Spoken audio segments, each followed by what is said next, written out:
Okey guys, Assalamualaikum warahmatullahi wabarakatuh. Selamat berjumpa kembali di dalam saya punya YouTube channel lah. Okey. So hari ni kita bercerita pasal ringgit. Like Sammy and Dean Martin, and I got so many keys, you think I'm valet. Park and get it low, girl, go and take it low. We can even do it slow, we can even do it slow. Take the way you wanna go, either way you wanna go. Just take that ass to the floor, hot something, move something, shake your tail feather. Ringgit ni adalah satu isu yang tak habis-habis lah, dan dia adalah satu isu yang orang cakap tu paling banyak sekali dipolitikkan lah. Troll sana, troll sini, jadikan bahan politik dan sebagainya kan. Ada lagi satu teori yang saya tengok agak pelik lah. Teori ni mengatakan bahawa kenaikan ringgit lately ni adalah disebabkan oleh tindakan kita lah, kempen boycott barangan yang dikaitkan dengan jenama Israel lah. Saya tak tahulah daripada mana datang teori ni, ataupun ada orang yang sengaja memandai-mandai. Tapi tujuan saya buat video ni bukan sebab saya nak ulas teori itulah. Teori itu pada saya tak ada asas dan juga tak perlu nak dihiraukan lah. Okay? Cuma tujuan saya buat video ni adalah untuk membincangkan tentang external factors lah. External factors ni maksudnya apakah perkara-perkara yang kita tengok dari sudut luaran lah yang mempengaruhi ringgit ni lately. Sebenarnya kan guys, pada satu ketika dulu kita tengok dalam tahun ni jugalah ringgit pernah mencapai paras terendah, iaitu sekitar 4.79 macam tu, yang merupakanlah in history itu adalah level yang terendah lah dalam kita punya kadar tukaran berbanding US dollar lah. Dan saya boleh katakan lah actually kenapa ringgit tu jatuh, dia disebabkan mostly about external factors lah. External factors ni adalah faktor-faktor luaran, terutamanya sebagai contoh lah perubahan dalam kadar faedah dekat Amerika Syarikat sana yang dikawal oleh Federal Reserve ataupun kita panggil sebagai Fed. Dan sekarang pun apabila ringgit sudah mula menunjukkan tanda-tanda yang mana dia improve dari segi dia punya kadar tukaran dia, dia turun di bawah 4.70. Sekarang ni dia berlega-lega dekat, semasa saya buat video ni lah, dia berlega dekat sekitar 4.67 pun disebabkan oleh external factor.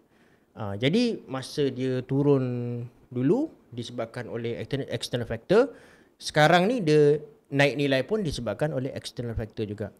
Okey, itu kita kena faham betul-betul lah. Jadi pada saya benda ni tak perlulah kita politikkan, tak perlu kita politikkan, dan juga tak perlu lagi kita nak jadikan bahan lah, dan juga dijadikan sebagai satu alat untuk troll sana, troll sini. Itulah, kita banyak sangat berpolitik guys dekat negara kita ni, dan saya percayalah negara kita ni susah nak maju ke depan, salah satunya disebabkan oleh perpecahan politik.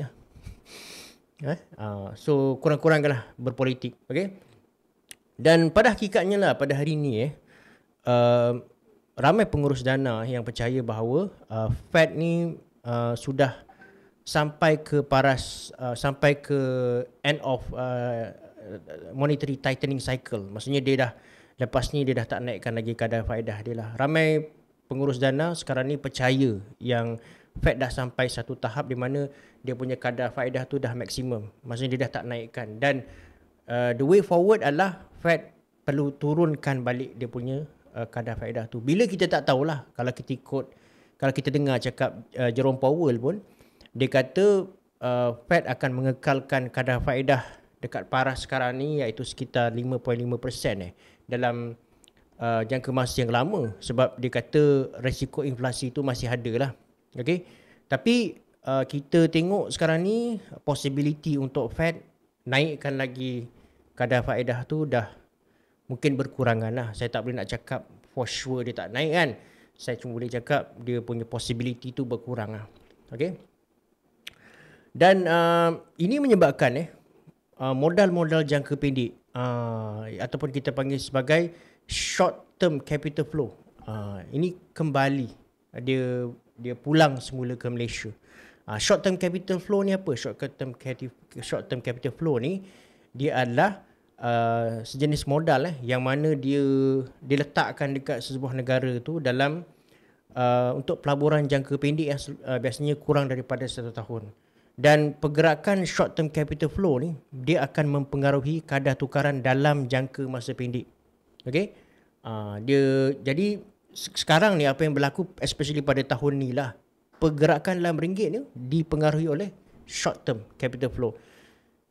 Sebenarnya short term capital flow ni kita tak perlulah sebenarnya nak risaukan sangat, sebab short term capital flow ni dia boleh pergi keluar, dia pun boleh balik semula.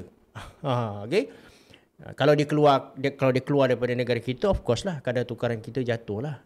Kalau dia masuk balik, kita punya value ringgit pun naik balik lah. Jadi dia akan sentiasa bergerak. Short term capital flow ni. Itu bukanlah satu perkara yang kita perlu risaukan sangat, guys. Tapi yang kita perlu risaukan adalah long term capital flow. Long term capital flow ni dia berkait seperti FDI lah. Dia macam FDI ataupun foreign direct investment ataupun pelaburan langsung asing, yang mana contohlah dia buat kilang dekat negara kita, dia bawa masuk duit dalam jumlah yang agak besar untuk buat kilang ke, besarkan kilang ke dan sebagainya kan. Itu kita panggil sebagai FDI lah. Yang kita perlu bagi perhatian adalah FDI ni ataupun long term capital flow. Ini akan memastikan kestabilan ringgit dan juga kekuatan ringgit pada masa akan datang dalam jangka masa panjang. Tapi kalau short term capital flow ni dia efek untuk jangka masa pendek je. Maksudnya dia boleh keluar dan dia boleh masuk. Yang kita nak adalah long term capital flow ni.